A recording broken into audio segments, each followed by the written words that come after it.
If there's anything that I've learned from YouTube, especially this year, is whether or not that is your best work or whether or not you were able to like achieve the vision in your head doesn't matter. All the intentions in the world do not matter. What matters is that you finish it and you get it out there for people to see. That's what matters. Hello, beautiful people. My name is Amanda Zitto. If you are new here, I make motorcycle travel vlogs, how-tos, and general encouragement for you to get out and do the thing. It's been like 2 years since I've talked about how I make videos, and while there is still excellent information in the old one, which I will link above my head, my kit has changed a little bit. I've learned a bit. You know, it was time to make an updated one. So first I'm going to talk about all my tips and things that I keep in mind while I'm filming, and then I'm going to go over all of the gear at the end of the video. If you are watching this video hoping to glean some information about how you can best film your next adventure, I want to say first and foremost, your safety is the most important thing. Do not ride distracted. Do not pay so much attention to what your cameras are doing on your handlebars or elsewhere on your bike that you're not paying attention to the road. Enjoying your trip should be your first priority, and getting the shot and filming it should be like your second or third priority. Okay. Storytelling should always come first. In regards to making a good video that other people will enjoy, not just you, my goal is always to make concise, easy to consume content. I always do my best to cut out any dead space or anything that really has no benefit of moving the story along. Should we go over narrative arc again? Yes, let's go over narrative arc again, okay? Starting with the introduction, where we learn about our characters, who they are, what they're doing, why they're doing it, motivation, all those things. Next is the rising action. We're being pushed out of our comfort zones. We're gonna go do something. Climax, we've reached some kind of pinnacle goal that we didn't think that we would be able to hit. Falling action, oh, we're going home, or like some kind of like resolution area, and then the actual conclusion. The video should follow this narrative arc, but if you're making a series, that arc should also go over the whole of the series as well. Like for Flight of the Magpie, reaching the ocean was the pinnacle climax. That was huge. And then everything coming back to Portland was the falling action. And the last episode is the conclusion. I try to always introduce myself in my videos because, you know, there's a lot of new people who have been joining us, which is super cool, but they don't know who I am. Maybe they just clicked on and this is the first video that they're watching. So, hi, I'm Amanda, which I did at the beginning of this video, so you already know who I am. I try to keep it as short and concise as possible. Just because you recorded 2 hours of GoPro footage doesn't mean that you need to use all of that GoPro footage.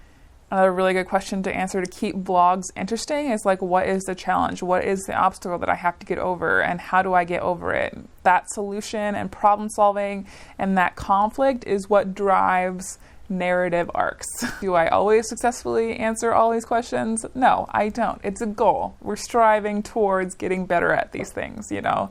The best way to practice is to continue making. All right, let's talk a little bit about audio. There are a lot of things your audience will forgive. Bad audio isn't really one of them. If you're too quiet, if somebody has to raise the volume all the way up on their computer in order to hear you talking, and then you put music in and haven't adjusted the volume on that, and that blasts them out, that's not good. On the other end of the spectrum, if your vocals are spiking and blowing out on the top of the decibels, that's also not super pleasant to listen to. A few people have asked like what the fuzzy things are on my microphones. These are called dead cats. They're essentially little wind buffs trying to help reduce the amount of wind noise that my microphones are picking up, especially on this guy. This is the microphone that normally sits on top of my big camera. I also have bought like little glue-on ones to put over where the mics are on my smaller cameras to also try to help reduce the amount of wind noise on the cameras that I can't exactly plug in an external mic on. Making travel videos means that we're normally out in the wild. We can't always be in a controlled space, and even in this controlled space, I'm still exposed to a lot of noises that I don't have any control over. So the best thing that we can do is try to combat that wind the best way that we can with dead cats, external microphones, things like that. And if you're in a very obviously windy area, like if you can feel the wind, the mic can too. Try to duck out of the wind in order to talk to a camera. And also know and accept that you may not be able to use that footage once you get back and find out how horrendous your audio quality is. I don't personally use a whole lot of helmet camera audio like a lot of other motovloggers do, because I find the wind noise and the engine noise kind of distracting, and chances are if I find it distracting, there are probably other people who find it distracting as well. I know some people love hearing the engine noise in a lot of motovlogger videos. I have used it in a couple videos. I didn't really like the outcome. I'm still trying to mess with it. Maybe one day it'll play a bigger role in my videos than it does now, but right now it doesn't. If you're here trying to find the perfect setup for a traditional motovlog, I unfortunately cannot fulfill that role for you, but I will link a couple videos down in the description of some other people who have made great videos about how they've set up their helmet for motovlogging. We'll talk more about editing a little bit later, but while we're talking about audio, I want to note here that while I'm in the editing process, I try to keep when I'm talking at about -6 decibels. That seems to be the industry standard for more professional video editors than me.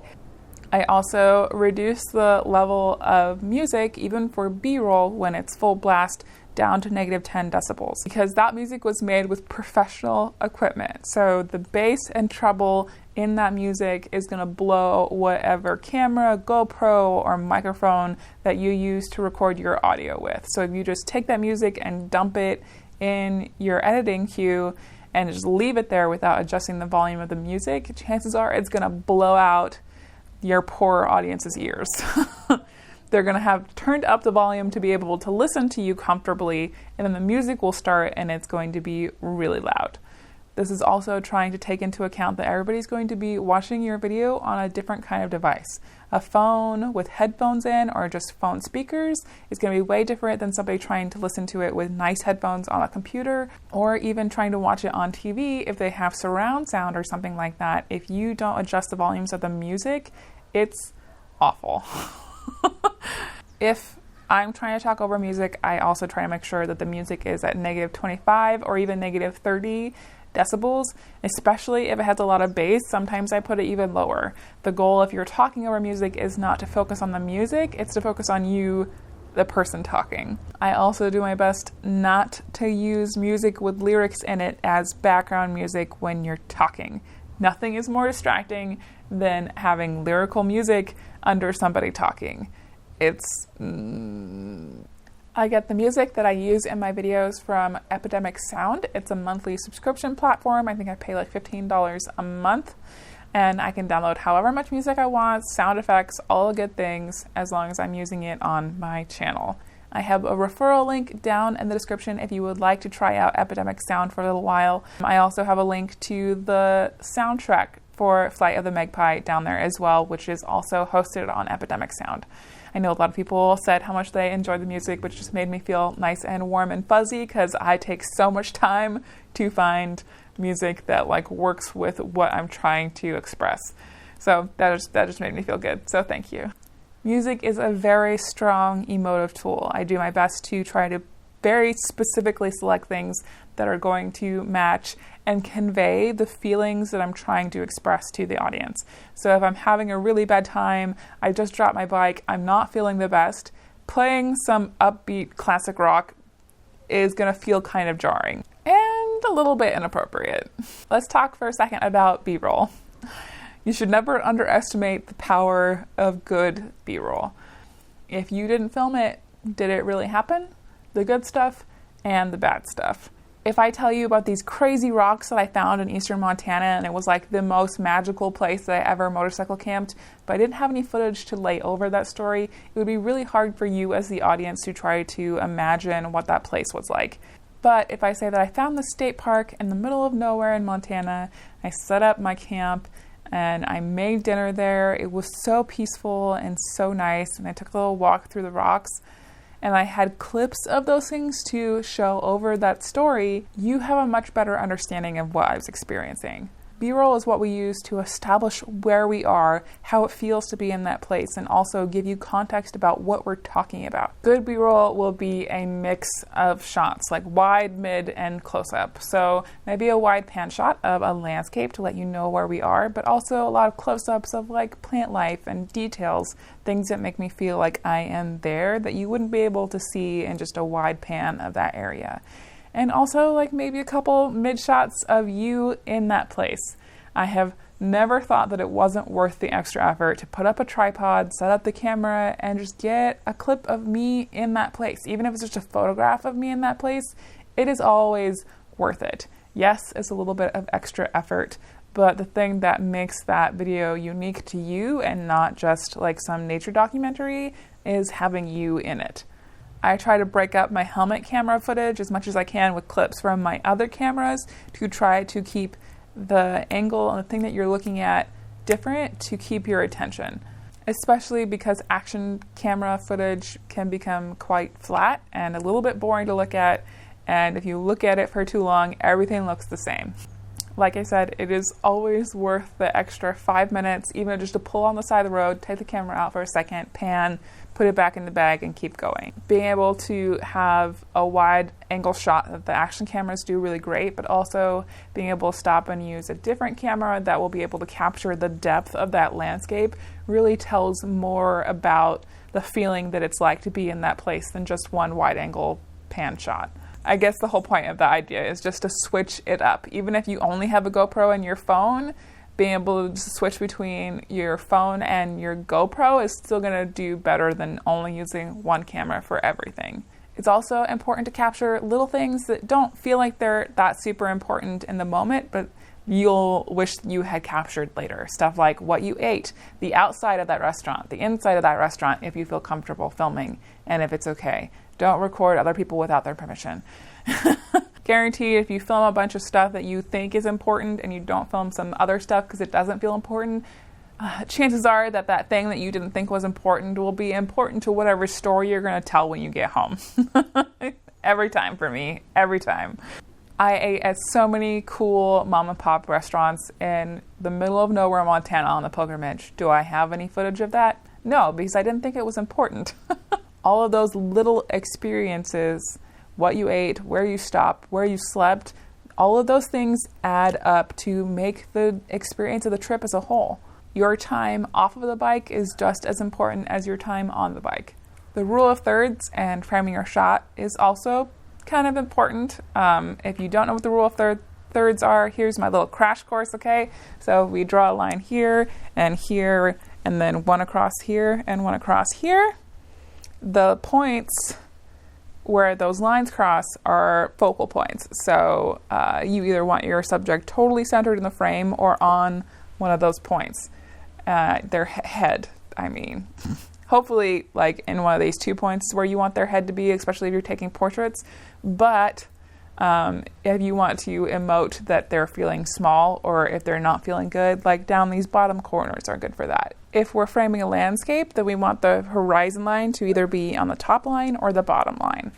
If you are vlogging and you're holding the camera like this and you can't quite get your whole head in the frame, the rule is that you can cut off the top of your head, but you can't cut off the jaw or your mouth because it gives this really uncomfortable feeling to the audience, not being able to see your mouth and the bottom half of your face. Speaking of B-roll, there are also going to be clips and stuff that you'll forget to get, or in my case, I can't legally get without having to go through a lot of paperwork to get a permit for. Stuff like the drone footage of Chicago and Milwaukee on Fly the Magpie, I did not capture those things. I got those things from Storyblocks. Storyblocks is a stock footage website. I paid the annual subscriptions because I knew that there was going to be things that I wasn't going to be able to capture, but I still wanted to include them in the videos to kind of add another perspective.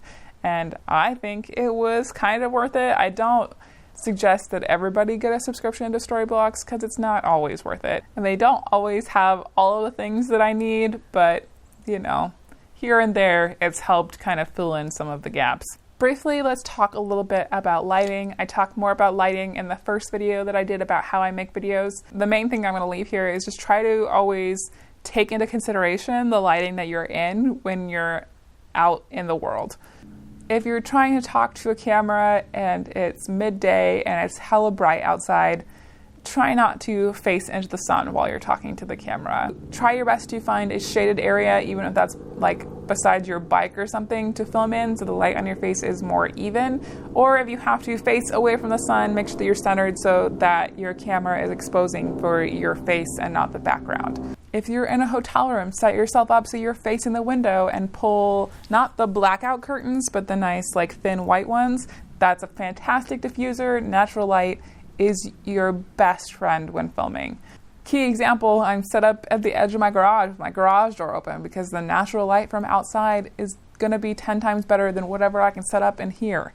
If you don't have any option and you need to be lit by artificial light, learn about 3-point lighting. I talk a little bit about it in the old video, but I will also link a bunch of tutorials from professionals about how to use 3-point lighting and set up a background and everything so that you are getting the best lighting that you can out of the environment that you're in. Shall we talk about managing SD cards on the road? This changes for me depending on what kind of trip I'm going on, how long it's going to be. If it's just like a weekend, I don't back up anything. I just load up a bunch of SD cards. If I'm going to be gone longer than 3 or 4 days though, having some way to back up SD cards is a good idea. For Flight of the Magpie, I tried a new approach, which I really like and probably will continue to do, is where I took all the SD cards that I did have, I put them in this nice case, I labeled one side empty and one side full, and as I filled up SD cards, I set them aside and I bought new SD cards. I did have a backup thing, which I'll talk about in a second, but this way I always had 2 copies of my footage, the backup and the original on the SD card. There was no mistakenly formatting an SD card because I thought that it was backed up or anything like that. It worked out really well, actually. I also had this thing called the WD My Passport Wireless Pro, which is essentially a knockoff of a Gnarbox, where you insert an SD card in the side. There's no screen or anything to hook it up to. It copies everything that was on the SD card. And that's also kind of the thing that I don't like about this, is that you don't have any control over files or folders or organization or anything like that. You just enter the SD card, it copies everything, and that's what you got. Even when I got back, I just pulled everything directly from the SD cards, and this was really just a backup. That's literally all it was. Now, if you want to carry a laptop and an external SSD, like, you can get around that and you can organize all of your footage the way that you want it to be organized. That's super awesome. I don't like carrying a laptop on the road. I've tried it. It's too much bulk for me. I'm not down for it. For this trip, I took the Samsung Galaxy S6 Lite, purely just so I could edit on it, not really to do anything with backing up SD footage. The way that I backed up footage on the pilgrimage, I took the Dell Venue, which is essentially like a Dell tablet, but with the capabilities of a full desktop. So I was able to like plug in a hard drive USB-wise. It didn't take up as much space as a laptop would. It was a little bit of a butt sometimes, but I was still able to back up all of the footage from the pilgrimage. I feel like everybody has different ways of managing SD cards and footage while they're on the road, and a lot of those setups are very, very specific to you and how you pack your gear, all of those things. Let's talk about editing. I use Premiere Pro and After Effects. I love Premiere Pro. It is my bread and butter. It's my preferred editing platform. You do not have to use Premiere Pro. DaVinci Resolve is incredibly similar to Premiere Pro, and the standard version is free. I use After Effects to make all the maps that you saw in Flight of the Magpie, and while I was on the road, I used an app called KineMaster to edit. It was one of the easiest to learn that still had the ability for me to layer footage on top of each other. There was still a bit of a learning curve for me to try to figure out how to edit on a mobile device, but I did it, so that's cool. When I edit, I try to organize all of my footage based on what camera I use to capture that footage. I used to break everything down by the day that it was filmed, but I kind of stopped doing that. It's mostly just like by what camera I used. There are loads and loads of editing tutorials out there specific to whatever editing software that you're using, so I won't get into a ton about how I use Premiere Pro and that kind of stuff, but yeah. Okay, we're gonna talk about gear now. It's getting cold, I'm losing the light. Let's get on with this. Starting with the Sony a7R II. It's my baby. I love it so much. I also have the Sony a5100, which is my secondary camera. I have two GoPros, the GoPro Hero 7 Black and the GoPro Hero 5 Black. I also have the Sena 10C Evo that will also record footage. It will also pull audio from the microphone that's already connected to the Sena and attach it to the footage that it's recording. I have a bunch of lenses for the Sony cameras. I have a Prime 50 and a 28-200, and then I have a nice wide lens that one of my dear friends gave me. Thank you, Hazer. And then on the table here, I also have my 28-70 that I broke at Rocky Mountain Roll last year, but it's on the table because I want to replace it soon. It will be in my kit again. I have the kit lens for the a5100, the 16-50, and then on the a7R II right now, I have a 35 milliliter lens. Maybe overkill. I also have a lot of lenses for my old Olympus film camera that I bought an adapter for so I could take photographs with them on my Sony cameras. They're not super great for video because there's no image stabilization in them. It makes them kind of shaky, but they're beautiful lenses for photographs. That's why I still have them. I have the DJI Mavic Air, great little drone. I have 3 batteries for it. You absolutely do not need a drone to make YouTube videos. If you do get a drone, please be respectful. Read the rules about drones in your country. In the US, you cannot fly drones in national parks. You also can't fly them in wilderness areas. That is separate from national forests. Get an app like AirMap, and that will show you where controlled airspaces are and where you can and cannot fly. I have the Rode Video Micro. I said that wrong in the last video. This is just like the charger for my GoPro batteries. This is like a little time-lapse thing. So you twist it, it's kind of like an egg timer, and then the whole camera moves as the timer thing goes out. So instead of just a straight on shot, like it will pan like this. We talked about the WD Passport Pro. I've got this little Thule case with all of my other wires and stuff in it. I have a bunch of extra batteries for the GoPro and the Sony cameras in here. Thankfully, the Sony cameras share the same kind of battery. This is my beautiful tripod. It's like one of my favorite upgrades for my camera gear this year. It's the Manfrotto Be-Free Advanced. I also have ND filters for the GoPros, and I have ND filters for the drone. And then I have an Olympus voice recorder that I'm using right now, and I have 2 lav mics to mount my GoPro to my helmet. This is the Telesin chin mount. All of these things will be linked down in the description, by the way, if I'm going too fast. I also have the little Hansky SD card holder that I talked about earlier. I have a bazillion lens cloths. It's a pretty good little kit. I do not carry literally all of this with me all the time, especially the lenses. Normally I only take like 2 lenses, 3 if I'm like, oh, but what if I need it? And most of the time I don't end up using it. I only end up using the 2 lenses that are on the a5100 and the a7R II. Sometimes I switch them. All right, you guys, I hope that you enjoyed this video and found it a little bit helpful. If you would like to support the channel for as little as $1 a month, you can get early access to videos like these ad-free before the rest of the world over on my Patreon. If that is not what you're alley, that is totally okay. I have t-shirts, stickers, prints, all the good things with my motorcycle art on them in my Redbubble shop.